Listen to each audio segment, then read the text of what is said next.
एकदम शानदार चल रही होगी, एकदम जबरदस्त, बहुत बेहतरीन तरीके से समझाने की कोशिश करूंगा। ठीक है मेरे प्यारे, of observation, sum of observation यानी कि पदों का योग, कुल पदों का योग होता है, कुल पदों का योग होता है अपॉन नंबर ऑफ ऑब्जर्वेशन, कुल पदों की संख्या होती है, कुल पदों की संख्या होती है। बच्चा इस चीज को थोड़ा सा ध्यान से सुना।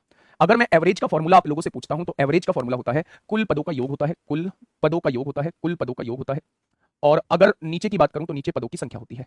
नीचे जो है वो मेरे प्यारे दोस्त क्या होती है, पदों की संख्या होती है, पदों की संख्या होती है। इस बात का मतलब मैं समझाऊंगा, एग्जांपल के साथ समझाऊंगा, ध्यान से यूज करना, जिससे आंसर जो है वो बहुत जल्दी आ जाए, है ना। अगर आपको लगे कि डेविएशन मेथड से आंसर जल्दी आ रहा है तो डेविएशन को यूज करना, अगर आपको लगे कि जनरल मेथड से आंसर जल्दी आ रहा है तो जनरल मेथड से करना। मैं 112 मान के कुछ और आ रहा है, कभी भी नहीं आएगा। मैं कह रहा हूं 100 भी मान लो मेरे भाई, मैं कह रहा हूं 100 भी मान लो। कुछ है हासिल 4, एक बार सम करके देख लेना मुझसे अलग भी। 5 4 9 7 16 3 19 8 27 5 32 4 36 हो जाएगा। मेरे प्यारे दोस्त कितनी संख्या है, 1 2 3 4 5 6, तो यहां से आपका एवरेज कितना आ रहा है, 61 निकल के आ रहा है। इससे आसान नहीं हो सकता। नेक्स्ट क्वेश्चन, 3 कक्षाओं के औसत अंक क्रम से 55 60 65 हैं, 55 60 65 हैं, तो सभी छात्रों के औसत अंक ज्ञात करें। लगभग हम लोगों को बताना है, लगभग हम लोगों को बताना है मेरे प्यारे दोस्त, लगभग कितने होंगे। ठीक है, अच्छा एक बात समझाइए मुझे, छात्र कितने हैं यहाँ, संख्या कितनी है, आपने कहा 55 छात्र हैं। यहाँ कितने छात्र हैं, आपने कहा इसमें 60 छात्र हैं। और इसमें कितना है, 65 छात्र हैं। ये टोटल क्या है, ये टोटल जो दे रखा है ये छात्रों की 3 कक्षाओं के औसत अंक, औसत कितना दे रखा है, इसका औसत 55 है, इसका औसत 60 है और इसका औसत 65 है। ये एवरेज दिया हुआ है, एवरेज दिया हुआ है, अलग अलग क्लास का एवरेज दिया हुआ है। और ये नंबर ऑफ स्टूडेंट है हर एक क्लास के अंदर, नंबर ऑफ स्टूडेंट है यानी छात्रों की संख्या है हर एक क्लास के अंदर। ये 3 क्लास है, इनके अंदर नंबर ऑफ स्टूडेंट ये है और उनका एवरेज जो है वो ये है। या तो इसका एक तरीका ये कहता है कि आप लोग जो है संख्या की गुणा एवरेज में करिए, इसका योग निकाल दीजिए, संख्या की गुणा एवरेज में करिए, इसका योग निकाल दीजिए, संख्या की गुणा एवरेज में करिए, इसका योग निकाल दीजिए। तीनों के योग को टोटल छात्रों की संख्या से डिवाइड कर दोगे तो सबका एवरेज निकल के आ जाएगा, सबका एवरेज जो है वो निकल के आ जाएगा। लेकिन मेरे प्यारे दोस्तों ध्यान से समझिएगा, अगर मैं यहां देखूं तो आप लोग जो संख्या दी हुई है उसको छोटा कर सकते हैं। 5 से काटिए 11 बार कटेगा, 5 से काटिए 12 बार कटेगा, और 5 से काटिए मेरे भाई 13 बार कटेगा। कर दिया क्या 13 बार। अब ये जो संख्या निकल के आई आप इसकी एवरेज में गुणा कर सकते हैं। 11 पंजे 55 को 5 हासिल 5, 11 पंजे 55 और 5 60 हो जाएगा, 12 6 72 720 हो जाएगा। 13 पंजे 65 को 5 हासिल लगे 6, 13 6 78 और 6 कितना हो जाएगा, 84 हो जाएगा। 13 पंजे 65 को 5 हासिल 6, 13 6 78 78 और 6 कितना हो जाएगा, 84 हो जाएगा। अगर मैं सबका टोटल करता हूं 5 5 10 को 0 हासिल 1 2 1 3 4 3 7 7 6 13 13 और 8 21 हो जाएगा। और मेरे भाई टोटल कितने लोग हैं, 11 और 12 23 23 और 13 36 हो जाएगा। तो मेरे प्यारे दोस्त अब आप यहां से डिवाइड करके देख लीजिए क्या आएगा, यहां से डिवाइड करके देख लीजिए मेरे प्यारे दोस्त क्या आएगा, है ना। 36 सिक्का 216 होते हैं, एक बचेगा नहीं डिवाइड होगा, 10 हो जाएगा, फिर भी नहीं डिवाइड होगा। और यहां पे देखेंगे 36 दूनी 72 होते हैं, तो 60.2 करके आएगा ऑप्शन नंबर सी, 60.2 करके आएगा ऑप्शन नंबर सी। क्या हो जाएगा मेरे भाई, 60.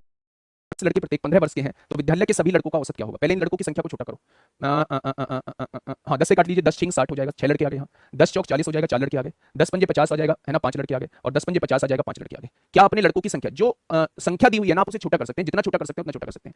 ठीक है, अगर मैं आप लोगों से ये कहूं कि टोटल 6 लड़कों का सबकी उम्र 12 वर्ष थी तो 6 लड़कों का योग कितना हो जाएगा, 12 6 72 हो जाएगा, बहुत बढ़िया। अगर मैं कहूं 13 वर्ष सबकी उम्र थी तो 4 लड़कों का कितना हो जाएगा, 52 हो जाएगा। और अगर मैं कहूं 14 वर्ष सबकी थी तो 5 लड़कों का 14 पंजे 70 हो जाएगा, और 15 वर्ष सबकी थी तो 15 पंजे 75 हो जाएगा। टोटल लड़कों की संख्या कितनी आई है, 6 यहाँ है, 4 यहाँ है, 5 यहाँ है, 5 यहाँ, 6 4 10 और 10 20 आ जाएगी। तो मेरे प्यारे साथी 2 और 2 4 5 4 9 हो जाएगा, 7 5 12 7 19 7 26 हो जाएगा। तो जब आप इसे 20 से डिवाइड करते हैं तो 20 से कम 20 होता है, 20 या 60 होता है, 20 चौक 80 होता है, 20 पंजे 100, यानी कि ऑप्शन नंबर सी इस क्वेश्चन का बिल्कुल सही जवाब हो जाएगा। ये है मेरे प्यारे दोस्त विद्यार्थी जीवन, इसमें मतलब कितना संघर्ष हम लोगों को करना होता है। चलिए, उसने कहा इनका एवरेज मुझे बताइए, इनका एवरेज कैसे निकलेगा। तो मैं इनको जोड़ना आप लोगों को एक बार बता देता हूं कि इनको जोड़ते कैसे हैं मेरे प्यारे दोस्त। सबसे पहले ये समझिएगा, सबसे पहले ये समझिएगा मेरे भाई, क्या समझना है हम लोगों को। सबसे पहले हमें ये समझना है कि एवरेज जो होता है ना, एवरेज जो होता है हमेशा, एवरेज जो होता है वो सबसे छोटी संख्या से बड़ा होता है और सबसे बड़ी संख्या से छोटा होता है, यानी एवरेज उन बीच में लाई करता है कहीं, ये बात आपको समझना होगा। ठीक है, अगर मैं आप लोगों से यहां कहूं कि ये है 4 सही 3/5, ये है 2 सही 2/3, ये है 6 सही 8/9, ये है 7 सही 7/15, ये है 3 सही 5/9, तो इनका एवरेज कभी भी 25 सही 8 हाँ 25 सही 8/45 तो नहीं आ सकता। तो आप कहेंगे जी बिल्कुल ये तो बात बिल्कुल ठीक है, ये तो बात बिल्कुल ठीक है, आ तो नहीं सकता। अब देखिए मेरी बात को थोड़ा सा ध्यान से समझिए। अब इन्हें जोड़ेंगे कैसे, आप इंटीजर को जोड़ लीजिए, 4 और 2 6 6 12 7 19 19 और 3 कितना हो जाएगा, 22 हो जाएगा। और मेरे भाई क्या है 22, और ये कितनी संख्याएं हैं, 5 संख्याएं हैं, तो 5 संख्याएं हैं, आगे बढ़ जाइए। अगर मैं बात करूं इन फ्रैक्शंस को आप जोड़ लीजिए, 3/5 हो जाएगा, प्लस में 2/3 हो जाएगा, प्लस में 8/9 हो जाएगा, प्लस में 7/15 हो जाएगा, और प्लस में 5/9 हो जाएगा। इन संख्याओं को अलग से जोड़ लीजिए मेरे भाई। अगर मैं यहां से देखता हूं कि इनका एलसीएम कितना आएगा तो इनका एलसीएम थोड़ा सा मुझे बताएंगे।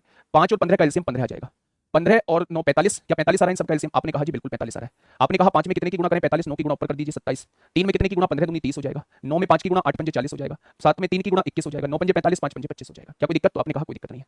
अगर मैं आप लोगों से ये कहूं मेरे भाई 22 हो गया, यहां देखेंगे सबका टोटल करेंगे, 7 और 1 8 5 13 को 3 हासिल 1 2 1 3 3 6 4 10 2 12 2 14 हो जाएगा, और नीचे क्या है 45 है। क्या ये योग निकल के आ जाएगा, तो आपने कहा जी बिल्कुल आ जाएगा। अगर योग को जितनी संख्याएं हैं उनसे डिवाइड कर दिया जाए तो एवरेज आ जाएगा। ये 5 से डिवाइड करने का रीजन क्या है, एवरेज पूछा है। एवरेज मतलब जो आपने योग निकाला है, जो आपने योग निकाला है, जो आपने सम निकाला है, उसको जितनी संख्याएं हैं उनसे डिवाइड कर दो मेरे भाई। तो आपने डिवाइड कर दिया, आपने देखा ये नीचे तो 225 बन चुका है, नीचे तो 225 बन चुका है मेरे भाई। अब आपको यहाँ एक बार जो है वो क्या करना होगा, अभी देखते मेरे भाई, इतना कुछ करो ही मत। आप एक काम करिएगा, इसे लिख लीजिएगा 5 चौक 20 और 2 22 हो जाएगा। और इसे लिख लीजिएगा, 45 तिया 135, तो थोड़ा सा ज्यादा आ रहा है, थोड़ा सा ज्यादा आ रहा है, 143/145 आ रहा है ना, 4 2 6 6 12 7 19 3 22। आप लोग एक काम करिएगा, 22 तिया 66 को 6 हासिल लगे 6, 22 चौक 88, 88 और 6 94, 94 को 4 हासिल 9, 22 एकम 9, 22 और 9 31 हो जाएगा। नीचे कितना है 45 पंजे 225 होता है, 45 पंजे 225 होता है। ठीक है, अब आप इसे कैसे लिखेंगे, 225 कहीं गड़बड़ी की है मेरे भाई, गुणा गलत हुआ है, कहां गलत हुआ है भाई देखना, जोड़ना है। अब हमें 5 से डिवाइड करना होगा, तो 22 में पहले इन्हें जोड़िए, ये कितना आया था 143/45 आया था, 143/45 आया था। अब इसे छोटा कर लीजिए, 45 से डिवाइड करेंगे, 45 तिया कितने होते हैं, 45 तिया होते हैं मेरे भाई 135, 135 और ये कितना हो जाएगा 8 हो जाएगा। तो हम इसको लिख सकते हैं 3 सही 8/45, 3 सही 8/45 लिख सकते हैं मेरे भाई। अगर मैं कहूं 22 और 3 कितना हो जाएगा 25 हो जाएगा, 25 सही 8/45, ये इसका क्या निकल के आएगा, ये इसका योग निकल के आएगा, ये इसका योग निकल के आएगा। ये क्या आ चुका है, योग निकल के आ चुका है, सम निकल के आ चुका है। मुझे चाहिए एवरेज, तो मुझे 5 से डिवाइड करना होगा, गलती से भी इसे टिक मत कर देना। ये योग निकल के आया है और जब तक योग को आप संख्या से डिवाइड नहीं करोगे तब तक मेरे भाई एवरेज नहीं आएगा। ये प्लस में तो होता है, हमने प्लस नहीं लगाया, प्लस लगाना भूल गए इसलिए हम यहाँ गुणा करते जा रहे हैं, गड़बड़ कर दिया भाई सब, ब्लेंडर कर दिया है ना, ब्लेंडर कर दिया है, प्लस होगा, ये सारी चीजें प्लस होंगी। तो आपने कहा जी 5 से इसको डिवाइड करते हैं तो 5 आ जाता है, और 5 से इसको डिवाइड करते हैं तो 45 पंजे 225 आ जाता है, 45 पंजे 225 आ जाता है। तो 5 सही 8/225 इस क्वेश्चन का जवाब हो जाएगा, option number B. Option number 20 question का बिल्कुल सही जवाब हो जाएगा। ठीक है, मैं एक बार फिर से आप लोगों को बताता हूं, 4 और 2 6 6 12 7 19 3 22 अलग लिख दिया, 70 70 80 90 और x थे। यदि सत्र परीक्षा में औसत अंक 80 थे तो गणित में एबी ने कितने अंक प्राप्त किए, ये आपसे पूछना चाह रहा है। अच्छा, ये 4-5 लैंग्वेज है, ये तमिल है, ये अंग्रेजी है, ये विज्ञान है, ये सामाजिक विज्ञान है और ये गणित है, ये 5 सब्जेक्ट हैं। उसके अंक दे रखे हैं, पहले में इतने, दूसरे में इतने, तीसरे में इतने, चौथे में इतने और पांचवें में मेरे भाई x दिए हुए हैं। उसने कहा इन सभी का एवरेज जो है वो 80 दिया हुआ है। तो गणित में एबी ने कितने अंक प्राप्त किए, पहले मैं इसे मेथड से समझाता हूं, फिर मैं इसे डेविएशन से समझाता हूं। अगर मैं आपसे पूछूं कि तमिल में कितने अंक हैं तो आपने कहा 72। अगर मैं आपसे पूछूं अंग्रेजी में कितने अंक हैं तो आपने कहा 70। मैंने पूछा विज्ञान में कितने अंक हैं, आपने कहा 80। मैंने पूछा सामाजिक विज्ञान में कितने, आपने कहा 90। मैंने पूछा गणित में कितने, आपने कहा x। क्या पांचों सब्जेक्टों का अगर मैं टोटल कर दूंगा तो इतना आएगा। और मेरे भाई पांचों का एवरेज कितना दिया हुआ है 80, और एवरेज में संख्या की गुणा कर देते हैं तो पांचों का योग कितना निकल के आ जाएगा, पांचों के जो नंबर बैठ रहे होंगे वो 400 नंबर बैठ रहे होंगे।